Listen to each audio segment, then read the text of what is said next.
Hello, everyone, and welcome back. I'm Gayatri, your host, and today we move into Season 3, Episode 13 of Catalyze Your Self, when familiarity becomes safety. All throughout this season, we have stayed close to the patterns that show up within us when we are under pressure. All of the different conditioned ways our mind, our nervous system, and our body leans into as our response when life asks more from us than we've had the space to fully process, integrate, or recover from. Today, we're staying with another one of those patterns that, as with all of the patterns we have spent time so far, can be very subtle, and we may or may not be consciously aware that this pattern is happening. It can feel practical, responsible, mature, so much so that the pattern feels very familiar. And we know this familiarity absolutely can feel like safety. And the other nuance of this is what feels safe for each one of us can be unique. Safety is not a simple or a universal experience for every person. Some of us may have primarily experienced environments where safety was consistently nurtured, where our body learned rest, where our emotions were allowed the space to process, where our needs were met with care, where the people around us were so consistent that our nervous system did not have to constantly scan for what can happen next. Some of us may have lived through trauma, instability, violence, neglect, abuse, disrespect, emotional unpredictability, just environments where danger had to be anticipated before anything even became obvious. While some of us have lived through the world without having to think about threats very often, others of us may have been trained, conditioned by life, by family dynamics, by community, by work, by military service, by crisis response, by repeated exposure to harm, to read the smallest signals in the room before anyone else even notices them. So when we speak about safety, we're not speaking about something every nervous system reads in the exact same way. Physical safety has an external reality. There are moments where our body is facing actual harm, actual danger, actual threat, actual risk to survival or physical integrity. In those moments, reflection is not the first priority. Physical protection is, distances, help is, medical care, shelter, support, action that is needed to reduce the harm comes first. However, our entire mind, body, and nervous system can carry that familiarity of bad experiences when we were unsafe and what brought us back to a sense of safety. We carry what we have lived through. We carry the lessons and the conditioned learnings of what we have witnessed, have had to anticipate or learn to watch for. Our mind, our body, and our nervous system carry what our body had to do so we could survive and remain intact in the environments we were in.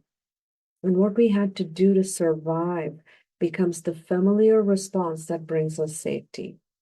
And because of this, two of us can be in the exact same moment, and our familiar response can look very different. One of us may find silence to be neutral, and another one of us may feel silence as the beginning of something unsafe, because somewhere in their life, silence came before anger, rejection, abandonment, or punishment. For one person, uncertainty may feel like just a regular part of life that we just need to figure out.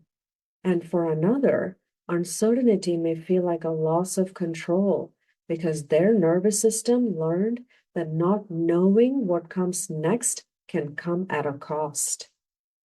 For one of us, direct feedback may feel like information. And for another one of us, direct feedback may register as a threat because somewhere along the way, feedback was tied to shame, to rejection, to punishment, to humiliation, or a loss of belonging. This is why familiarity can become so powerful because our mind, our body, and our nervous system are not only responding to what is happening now, it is also responding through what it has learned before. And when pressure is present, our mind, our nervous system, and body may reach for what is familiar, not because that familiar choice is fully aligned, and not because what is familiar is always healthy for us, but because familiar has a history that is associated with safety within us. It has been associated with reducing danger, reducing disruption, reducing exposure, reducing uncertainty, reducing conflict, or just preserving some sort of connection. So, in this episode today, we will slow down and we will explore familiarity becoming safety. We are looking at how our lived experience teaches our nervous system what to recognize as safe, what to prepare for as a threat, and what familiar route to reach when pressure makes the current moment feel harder than we are capable of holding. And this is where safety for our human mind becomes so much nuanced because our mind is not only responding to whether there's physical danger in the room, there may be none. Our mind is also responding to uncertainty, rejection, criticism, disappointment, conflict, loss of approval, emotional intensity, and the possibility that if we choose anything differently, someone may not know how to receive us in that different choice. And because of this, there can be experiences that can camouflage as safety because they reduce the demand of the moment. A choice that gives us relief from pressure can camouflage as safety because the pressure is now lowered. Approval and over-functioning can camouflage as safety because belonging removes the threat of being alone. Control can camouflage as safety because uncertainty is removed. And staying with what we know, even when it does not serve our best interests, can feel like safety because our identity remains intact. And this is the place we are staying for a while today, the place where what is familiar may not bring peace, but it brings predictability. The place where what is familiar may not be aligned, but it reduces the unknown. The place where what is familiar may not honor our true self, but it gives our nervous system a path it already knows how to take. And when we are under pressure, that familiar path that lives in our subconscious and nervous system can take over very fast. Because at some point in our life, this familiar response helped us reduce discomfort and conflict, preserve connection, keep approval, remain capable, or may have helped us stay safe enough in the environment we were in. And this makes it so important for us to become aware when this pattern is playing a role in our life. Because familiarity is not the same as discernment. What is familiar to us gets to the front of the line because it is the response our body already starts preparing for before our mind has had the space to discern what the current moment is actually asking of us. And this is not for us to take away that familiarity in itself is an issue. It is not. There are familiar responses that are absolutely wise. There are familiar responses that come from experience, maturity, care, discernment, and through being grounded in our truth in the current moment, from our conscious presence of mind. There are choices we have made many times because they're aligned with who we are, what we value, and what the moment truly requires from us. Where we need to watch for is when familiarity is chosen because it feels safer and not because our integrated mind has discerned it to be the best choice for us in that moment. In other words, when the familiar response is not chosen through conscious presence of mind, but automatically repeated because our mind, our body, and our nervous system have learned it as the safest route to take at some point of time. When we consider instances of this happening, we can see it in our everyday life when pressure has been part of our life for an extended period of time. It can happen where there's tension in a conversation, and before we have listened to what we actually feel, we're already trying to make it better, explaining ourselves, making the moment easier for someone else to receive. It can happen when a decision is needed, and before we have allowed any kind of clarity to start, urgency is pushing us towards a resolution because waiting feels uncomfortable. It can happen when our body is giving us a signal, a heaviness, a hesitation, and before we let that signal speak, our cognition is already explaining why it's not a big deal. It can happen when we need support and we do not ask because independence is more familiar to us. These are the kind of moments when the familiar response begins to act before the whole of our mind has had the space to collaborate. Because discernment asks for all parts of our mind and our nervous system to collaborate. It asks for our cognition to understand what is happening. It is asking for our emotion to signal what is matters to us. It is asking our consciousness to observe the pattern that is forming. It is asking for our nervous system to stay present enough to not immediately treat the unfamiliar, the uncertain, and the uncomfortable as danger. And it asks for our body to be heard because many times our body recognizes the shift before our mind has started processing enough to explain it. When all of this is available to us, familiarity can be evaluated, it can be considered, it can be respected for what it has been. It can even be chosen for the right decision in the current moment. But when we are not in conscious presence of mind, familiarity does not get evaluated, it gets obeyed. And this is the difference because a familiar response that has been discerned can be aligned. A familiar response that has not been discerned may simply be conditioning taking the lead. When we slow down and honestly return to our conscious presence of mind, we can feel the difference. There's a different internal experience when the familiar response is aligned.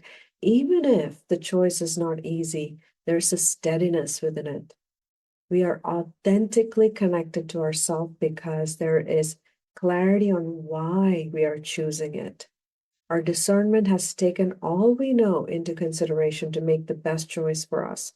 And then there is the opposite experience, the one where the familiar response moves so quickly that we barely have had a chance to check in.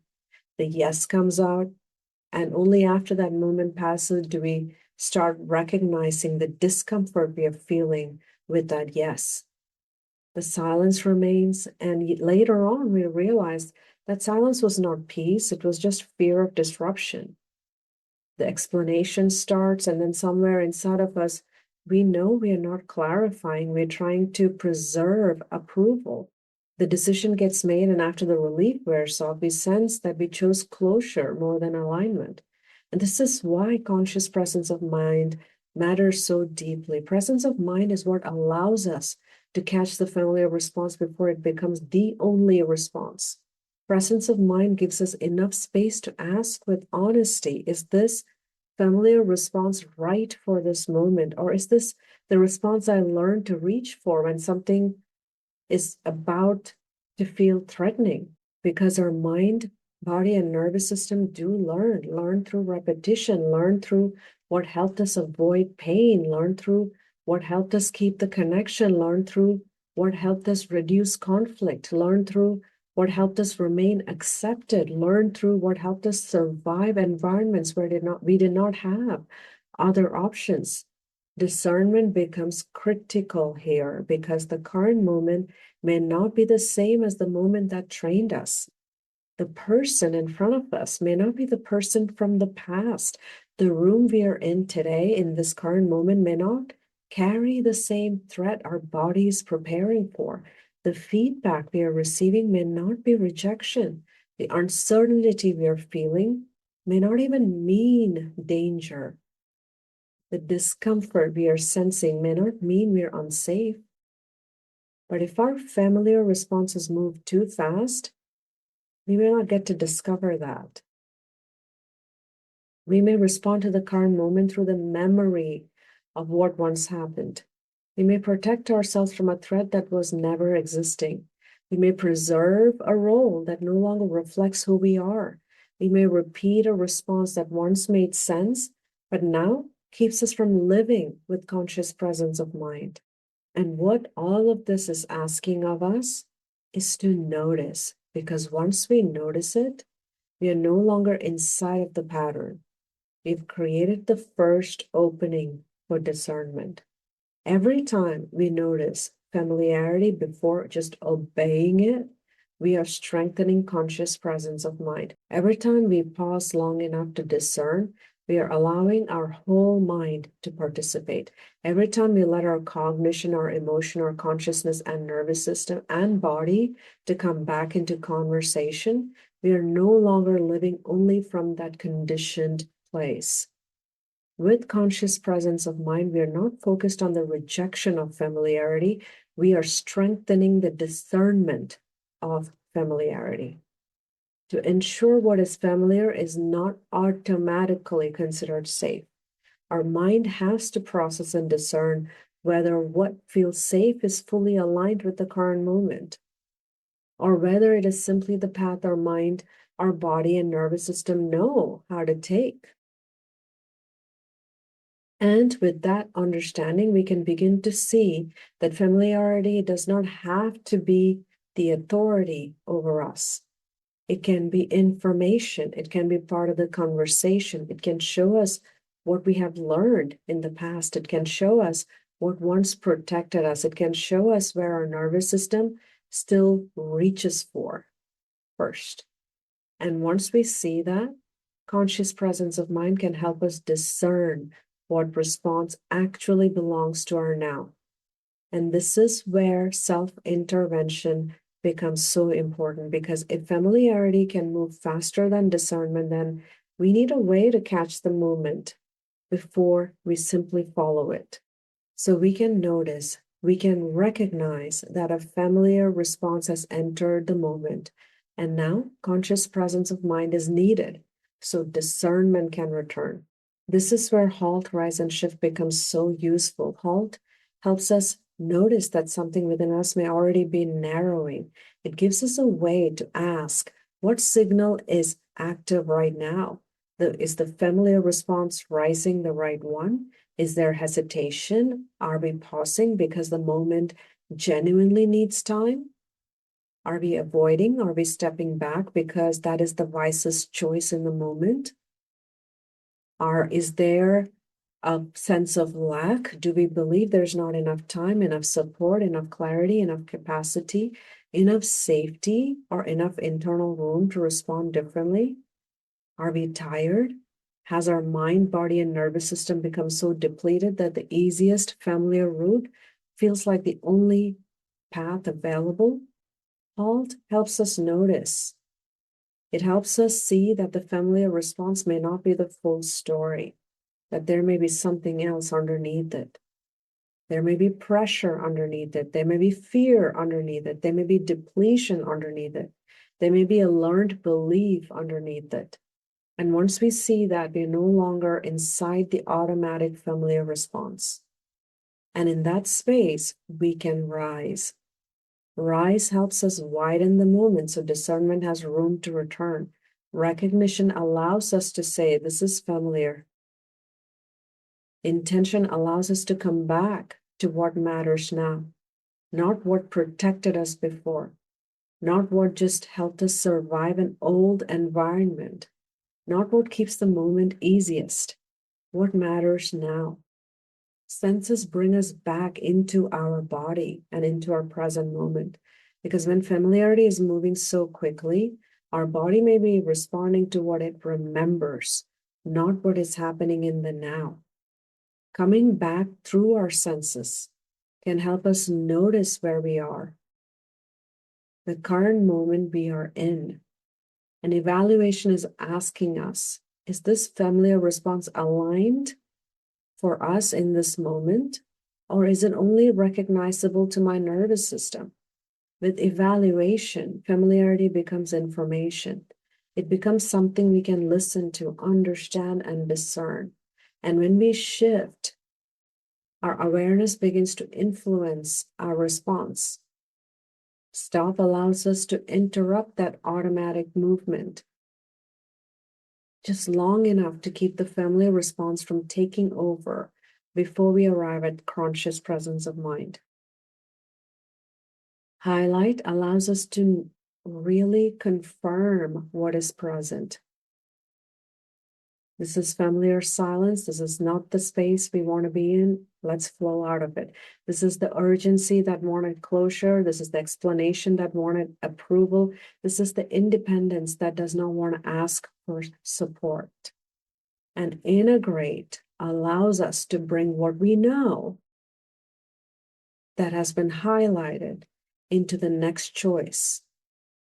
We do not leave the awareness sitting outside the moment. We let it inform how we respond. And then we flow into it, which allows us to continue our movement from a more aligned place. We do not stay analyzing it. We are flowing back as soon as we've highlighted what is happening in the now. We return to the moment with more presence than we had before. And trust allows us to honor the shift, even if it is small, even if no one else notices it, even if the outside action looks simple, even if all we did was pause before answering and breathe before explaining, or choose silence from steadiness instead of fear. Our work is not to make familiarity disappear. Our work is to keep familiarity from bypassing discernment. And for those of us who have been with me for a while, you will recognize I'm connecting this back to the SIRE model. The SIRE model gives us a foundation for maintaining discernment, because discernment does not stay strong when we are disconnected from ourself. Discernment is supported through self-reflection, self-awareness, self-inspiration, self-regulation, self-expression. Self-reflection gives us the space to notice the pattern beyond the moment itself. It allows us to look back with honesty and ask, where does this familiar response keep showing up? What has it protected? What has it cost? And is it still aligned with who I am now? Self-awareness helps us recognize the familiar response in real time. It helps us notice the urgency, the explanation, the silence, the yes, the need to stay composed before we become fully absorbed by it. Self-inspiration reconnects us to what matters, our inner truth, our values, our beliefs, our purpose, our inner truth. It reminds us that our response does not have to be led only by what reduces discomfort. It can be led by our values, our beliefs, our purpose, and our inner truth, and the direction we are choosing for our growth. Self-regulation supports our nervous system enough for discernment to remain available, because when our nervous system is overwhelmed, depleted, or threatened, the familiar route will often feel like the safest route. Regulation gives us enough steadiness to remain with discomfort without immediately having to take an action to obey it. And self-expression is where our discernment becomes visible. It is how we speak, how we pause, how we choose, how we respond, how we hold a boundary in the way that reflects what we have now recognized within ourselves. This work is the maintenance of discernment and our path back to discernment when we have lost our grounding, not a one-time insight. This is an ongoing relationship with ourself. And yes, for those of us who want to revisit the SIRE model in more detail, I'll make sure the overview is available for download in the description of this episode. And now we have reached the close of today's episode. Today, we looked at how familiarity can begin to feel like safety, especially when our mind, our body, and nervous system are under pressure. And we stayed with the recognition that safety is not a simple or a universal experience for every person. And because of this, two of us can be in the exact same moment, and our familiar response can look very different. And we looked at the internal history of safety, how our mind, our body, and our nervous system carry what we have lived through, what we have witnessed, what we have learned to anticipate. And this is why familiarity becomes so powerful, because our mind, body, and nervous system not only responding to what is happening now, it's responding through what we have learned before.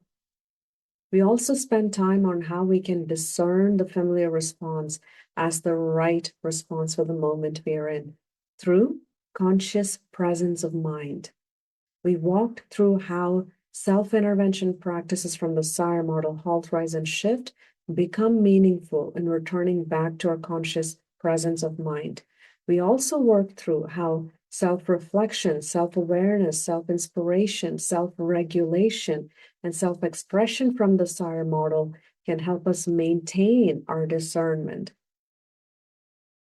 Now I want to leave us with a few reflective considerations. Let us ask ourselves, where in our life have we been calling something safety when it is actually just familiarity, what we are used to, what we know already? And when that happens, do we notice it? What has our cost been if we have not yet noticed it? And if today's conversation resonated with you, I would love for you to stay connected with me through the platforms you're listening on, or feel free to reach out to me directly. Share your reflections, share your experiences, and send this episode to someone who may be recognizing their own familiar patterns under pressure. Our reflections continue adding depth to the collective growth we are building here, and I'm grateful for the space we share. And next week, we will stay with another pattern that shows up under pressure when our self-trust is absent. In that episode, we will look at the moments when our inner signal is present, but harder to rely on because we don't trust ourselves. We may or may not realize that's what's happening. The moments when we know something inside of us is asking for attention, but we start looking outside of ourselves for confirmation because we trust anything else but us. When the relationship with our own inner knowing feels less steady, because pressure can make self-trust harder to access. And when we need it the most, that is where we will place our attention next. So thank you for joining me today. I am Gayatri, your host. And until next time, let us keep noticing where familiarity has been asking for discernment. Keep returning to our conscious presence of mind and keep choosing in a way that allows us to remain connected to ourself.